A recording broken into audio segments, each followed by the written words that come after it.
इकोनोमिक्सको एउटा डिमान्डको कन्सेप्टले हामीले आफ्नो बिजनेसमा कस्तो कस्टमरलाई टार्गेट गर्नुपर्छ र कस्तो कस्टमरलाई टार्गेट गर्यो भने अरूभन्दा हाम्रो बिजनेस अलि चाँडै ग्रोथ हुन्छ त्यो मजाले सिकाउँछ।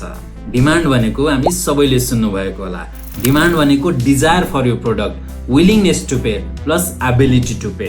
अलि सजिलो भाषामा भन्दाखेरि तपाईको प्रोडक्टको डिमान्ड कति छ यो बुझ्नको लागि तीनटा कुरा बुझ्नुभयो भने तपाईलाई धेरै सहज हुन्छ। पहिलो कुरा, तपाईको प्रोडक्ट मार्केटमा युज गर्न डिजायर इच्छा कतिको छ। दोस्रो कुरा, तपाईको प्रोडक्ट मार्केटमा कति कस्ट पर्छ त्यो तिरेर युज गर्ने चाहना कति जनाको छ। र तेस्रो कुरा, तपाईको प्रोडक्ट जति मार्केटमा कस्ट पर्छ त्यो तिर्न सक्ने क्षमता कति जनाको छ। यो कन्सेप्टले हामीले के स्पष्ट पार्छ भनेपछि कुनै पनि प्रोडक्टको वान्टले मात्रै कति डिमान्ड छ त्यो जान्न सकिदैन।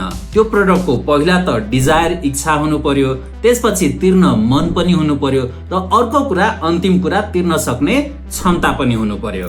जति जनाले यो तीनटै क्याटेगोरी फुलफिल गर्छ त्यो मात्र डिमान्डमा जोडिन्छ। यसले गर्दाखेरि हाम्रो पोटेन्शियल कस्टमर को हो, हामीले कतातिर फोकस गर्नुपर्छ, हामीले आफ्नो एडभर्टाइजमेन्ट कस्ट कतातिर बढी लगाउनु पर्छ, योहरू डिसिजन लिन एकदमै मद्दत पुर्याउँछ। र इनकेस तपाईको प्रोडक्टको डिमान्ड धेरै छैन भनेपछि प्राइस पनि तपाईले घटाएर आफ्नो डिमान्ड बढाउन सकिन्छ। प्राइसको कुरा छुट्टै भिडियोमा गरौँला।